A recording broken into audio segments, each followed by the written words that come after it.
আসসালামু আলাইকুম। আশা করি আপনারা সবাই ভালো আছেন। আগামীকাল পুঁজিবাজার কেমন যেতে পারে এ বিষয়ে যদি কথা বলি তাহলে আজকের মার্কেট নিয়ে একটু কথা বলবো। আজকের মার্কেটের পরিস্থিতিটা কি সে বিষয়ে কথা বলবো, তারপর আগামীকাল মার্কেট কী হতে পারে এবং দু একটা নিউজ নিয়ে কথা বলার চেষ্টা করব। স্টক সাজেশন এবং পোর্টফোলিও ম্যানেজ করার জন্য ডেসক্রিপশন বক্সে নাম্বার দেওয়া আছে, আপনারা যোগাযোগ করতে পারেন। আজকের মার্কেটের যে বিষয়টা সবচেয়ে খারাপ সেটা হচ্ছে লেনদেনটা। 505 কোটি টাকার লেনদেন আর ইন্ডেক্সটা মাইনাস। এটা খুবই খারাপ ছিল, মানে খুবই খারাপ। ডিক্লাইন 221টা শেয়ার, দাম কমে গেছে, এটা তো আছেই। লেনদেনটা এত পরিমাণে হয়ে মানে 500 কোটি টাকার উপরে লেনদেন হয়ে ইন্ডেক্স মাইনাস, এটা দুঃখজনক। মানে এরকম মার্কেট হওয়া উচিত না। প্রতি বছরও রমজানে মার্কেট একটু ডাউন থাকে, সেটা ঠিক আছে, কিন্তু রমজানের আগে মার্কেট অনেক হাই থাকে, অনেক ভালো থাকে, তারপরে গিয়ে মার্কেট পড়ে। গত 1 বছর 1.5 বছর ধরে কিন্তু এটা ছিলই না মার্কেটে। মার্কেট কবে যে আপট্রেন্ড ছিল এটা বিনিয়োগকারীদেরকে মনে করতে অন্তত 2-3 ঘন্টা সময় লাগবে। গত 3-4 বছরে মার্কেট কতটুকু আপট্রেন্ডে ছিল। 24 সালে 21 সাল থেকে যখন ফ্লোর দেওয়া হয়েছে 21, 22, 23, 24, 25, এই 4-5টা বছর মার্কেট কোথায় চলে আসছে, মানে কোথা থেকে কোথায় চলে আসছে, এগুলো কল্পনারও বাহিরে।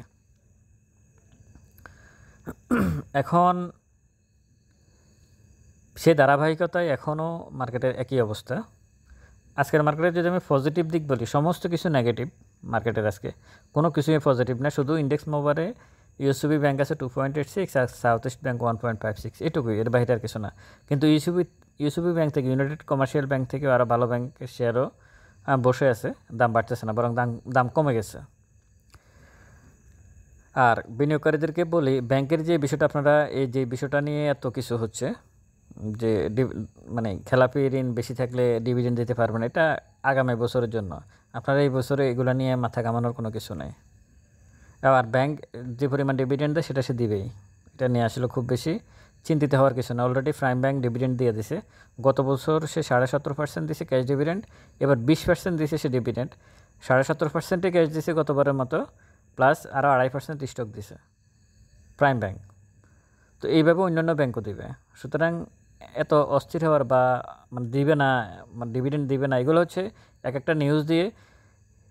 এমনও তো হতে পারে যে বাংলাদেশ ব্যাংক দিয়ে মার্কেট মেকাররা এই নিউজটা করেছে। অনেক কিছু হইতে পারে এই দেশে যে কিছু হবে, মানে মানে যে কোনো কিছু হইতে পারে। আপনি এখানে কোনো আস্থার কোনো কিছু নেই। বাংলাদেশ ব্যাংক তা না হলে এই সময় আসি এই নিউজ দেওয়ার দরকার আছে। তো যাই হোক, আজকের মার্কেটে আমি যদি বলি খুব বেশি পজিটিভ কোনো কিছুই ছিল না। এখন আগামীকাল মার্কেট কি হতে পারে। মুভিং এভারেজ 14 দিনের নিচে মার্কেট চলে আসছে। মুভিং এভারেজ 14 দিনের প্রাইস হচ্ছে 5213, আর মার্কেটের প্রাইস 5205। স্বাভাবিকভাবেই মার্কেট অনেক নিচে। তবে মার্কেট অনেক নিচে চলে আসার পরেও মার্কেট একটা নিচে একটা উইক আছে এই ক্যান্ডেলটার, এটুকুই একটু পজিটিভভাবে আমি দেখতে চাচ্ছি। মানে ক্যান্ডেলের এই বিষয়টা একটু পজিটিভভাবে দেখতে চাচ্ছি। আমার কাছে মনে হচ্ছে আগামীকাল হয়তো ছোটোখাটো একটা কী বলে পজিটিভ থাকতে পারে। শেয়ারের প্রাইস কতটুকু বাড়বে আমি জানি না। আদৌ শেয়ারের প্রাইস বাড়বে কিনা সন্দেহ আছে, কারণ আজকে 505 কোটি টাকার লেনদেন করার পরেও ইন্ডেক্স মাইনাস হয়ে গেছে। তো আগামীকাল কতটুকু শেয়ারের প্রাইস বাড়বে সেটা দেখার বিষয়। তবে সবুজ একটা ক্যান্ডেল হয়তো হইতে পারে, কিন্তু আবার নেগেটিভ অন্য বিষয় আছে। এখানে ক্যান্ডেলটা মোটামুটি পজিটিভ, এই এখন যে জায়গায় আছে এই জায়গায়। এরকম ক্যান্ডেল থেকে কিন্তু এর আগেও মার্কেট কিছুটা উপরে গেছে, যেমন এই ক্যান্ডেলটা, এরকম একটা ক্যান্ডেল থেকে কিন্তু মার্কেট উপরে গেছে। তো আশা করি এখান থেকে হয়তো পজিটিভ, ছোটোখাটো হলেও পজিটিভ কিছু হতে পারে। কিন্তু এখানে ম্যাকডি এবং হিস্টোগ্রামের যে বারটা আছে, হিস্টোগ্রামের বারটা কিন্তু দেখেন আগের তুলনায় আবার গাঢ় লাল হয়ে গেছে। এটা কিন্তু এরকম হওয়ার কথা ছিল না। যেটা আপনারা দেখতেছেন যে হালকা লাল থেকে এটা সবুজ হয়ে যাওয়ার কথা ছিল, কিন্তু সেটা না হয়ে আজকে আবার লাল হয়ে গেছে। এবং ম্যাকডিও কিন্তু উপরের দিকে যাওয়ার ধরছে, কিন্তু সেটা আবার বাঁকা হয়ে নিচের দিকে চলে আসছে। আপনারা যে ব্লু রেখাটা দেখতেছেন, অরেঞ্জ রেখার উপরে সে চলে গেলে মানে ম্যাকডি অনুযায়ী বাই সিগন্যাল আসতো, কিন্তু সেটা না হয়ে ওর ব্লু রেখাটা আবার নিচের দিকে চলে আসছে। তো এই দুইটা সাইড থেকে ওই দুইটা নেগেটিভ হিসেবে আমি দেখতেছি। তবে সব কিছু মিলাই এখন মার্কেটে আবার এরকম একটা ধোয়া তুলে দেয় কিনা যে মার্কেটে এখন প্রফিট টেকিং চলতেছে। প্রফিট কোথায় হলো আর প্রফিট টেকিং কী হয় আমি এটাই বুঝি না মার্কেটের।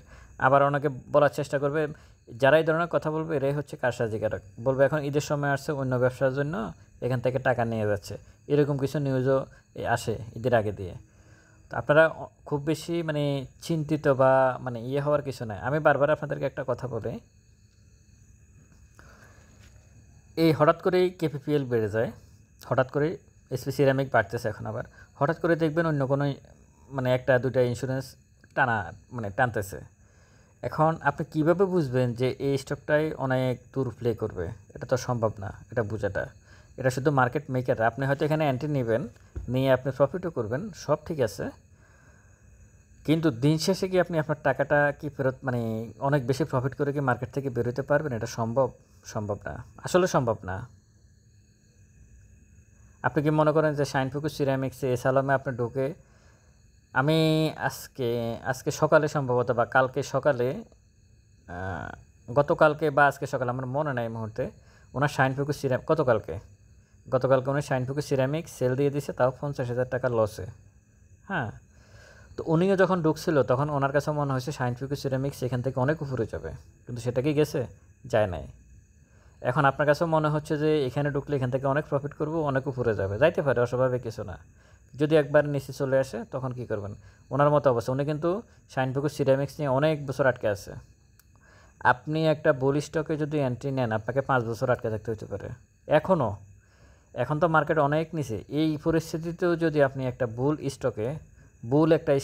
বুল সময়ে বুল পরিপ্রেক্ষিতে আপনি যদি এন্ট্রি নেন, তাহলে আপনাকে দীর্ঘদিন বছরের পর বছর বসে থাকতে হইতে পারে, এটুকু মাথায় রাখবেন।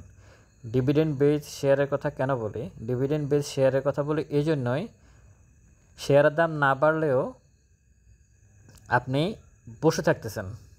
এখানে আমি আপনাদেরকে একটা যদি পরিষ্কারভাবে বলি, আপনি ভালো একটা স্টক, খুবই ভালো, আমি নামে বলি, পদ্মা মেঘনা যমুনা অয়েল আছে, 1 মিলিয়ন আছে, এখান দিয়ে ইস্টার্ন ব্যাংক আছে, ট্রাস্ট ব্যাংক আছে, তারপরে যে আপনাদের উত্তরা ব্যাংক বা ইবিএল, যাই হোক এই টাইপের যে মানে কী বলে ইউনিলিভার আছে, ওয়ালটন আছে, এরকম অনেকগুলা মানে মার্কেটে অন্তত 15-20টা স্টক তো খুবই ভালো আছে। এটা তো ভালো ভালো ডিভিডেন্ড, লিন্ডিভিডি আছে, এটা তো ভালো ভালো ডিভিডেন্ড দেয়। এই স্টকগুলোতে যদি আপনি মানে ডিভিডেন্ডের সাথে ইপিএসের সাথে নেট অপারেটিং ক্যাশ ফ্লোর সাথে মিল রেখে আপনি যদি এন্ট্রি নিয়ে বসে থাকেন, আপনার ধরুন শেয়ারের প্রাইস বাড়তেছেন, আপনি বসে আছেন, এই বসে থাকা ভালো যে আপনার লস নাই কিন্তু আপনি বসে আছেন, এই বসে থাকা ভালো না একটা জাং শেয়ারে এন্ট্রি নিয়েছেন, একবার দুইবার প্রফিট করছেন, এরপরে এমনভাবে সে নিচে আসছে 30-40%, 50% আপনার নাই হয়ে গেছে, ওটা কবে উঠাবেন সেটার জন্য বসে আছেন, কোনটা ভালো? আমি মনে করি ভালো ডিভিডেন্ড বেস শেয়ারের সাথে এন্ট্রি নিয়ে আপনি যদি চুপচাপ বসেও থাকেন, দাম বাড়তেছে না বাড়বে, যেহেতু দাম বাড়তেছে না সে বাড়ার জন্য অপেক্ষা করছে, দাম না কমলেই হয়েছে। কিন্তু আপনি ট্রেডিং স্টকে ঢুকলে আপনার যদি দাম কমে যায়, আপনি কি আর ওই টাকা ফেরত পাবেন না। বেশিরভাগ 90% ফেরত আর আসে না, লসেও শেয়ারগুলো সেল দিতে হয়। সুতরাং ভালো স্টক কিনে বসে থাকেন, সময় দেন। খারাপ স্টক কিনে লসে পড়ে বাধ্যতামূলকভাবে বসে থেকে না থেকে ভালো স্টক কিনে বসে থাকবেন প্রফিট করার আশায়। আর খারাপ স্টক কিনলে লস নিয়ে 30-40% লস নিয়ে বসে থাকবেন, কখন সেটা একটু উপরে যাবে সেল দেবেন এই আশায়। আশা করি কথাটা বুঝতে পারছেন। যাই হোক, আগামীকালকে সমস্ত কিছু মিলিয়ে এটুকু বলি যে হয়তো একটা সবুজ ক্যান্ডেল হতে পারে, কিন্তু যেহেতু সে ভলিউম করে 505 কোটি টাকার ভলিউম করে আজকে মার্কেট নিচে চলে আসছে, এটা মার্কেটের জন্য টোটাল মার্কেটের জন্য নেগেটিভ একটা সাইড, টোটাল মার্কেটের জন্য। এই ভলিউম এটা যদি 350 কোটি টাকা করে যদি 16 পয়েন্টের মতো ইন্ডেক্স মাইনাস হতো, সেটা অনেক ভালো হতো, কিন্তু সেটা হয় নাই। তো সব কিছু মিলে মার্কেট খুবই এলোমেলো, ঈদও চলে আসছে, আর বেশি দিন হয়তো মার্কেট নাই, 4-5টা ওয়ার্কিং ডেজ আছে হয়তো। এই সময়ের ভিতরে আসলে খুব বেশি প্রফিট করা যাবে কতটুকু, কিছু কিছু স্টক তো প্রফিট করা যাবে, সেটা ভিন্ন বিষয়, কিন্তু হয়তো কিছু স্টকে আপনাদেরকে ঈদের পরে অপেক্ষা করতে হবে প্রফিটের জন্য। আর ঈদের সময় মার্কেট একটু ডাউন যায়, এটা আপনারা মাথায় রাখবেন।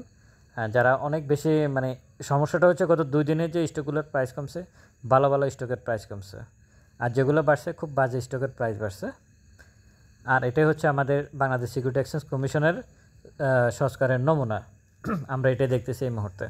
আর নিউজ যদি বলি, নিউজ আজকে তেমন কিছু নাই, শুধু এটুকু বলি, যাদের হাতে ব্যাংক, ইন্স্যুরেন্স এবং ফিন্যান্স স্টকগুলো আছে ওনাদের আপনারা খেয়াল রাখবেন, নিউজে চলে যাবেন, আপনি যে ইয়েটাই ব্যবহার করেন, অ্যাপসটাই ব্যবহার করেন না কেন, ওখানে আপনার নিউজে দেখবেন যে ইয়ে আছে, কী বলে, নিউজগুলো দেওয়া আছে 19-1 সম্ভবত ধারা অনুযায়ী তারা কবে ডিভিডেন্ড ডিক্লেয়ার করবে। খুব সহসায় এই নিউজগুলো চলে আসবে, ডিভিডেন্ড ডিক্লেয়ারের নিউজগুলো খুব সহসায় চলে আসবে। ভালো থাকবেন সবাই, ভিডিওটা ভালো লাগলে শেয়ার করবেন। আসসালামু আলাইকুম।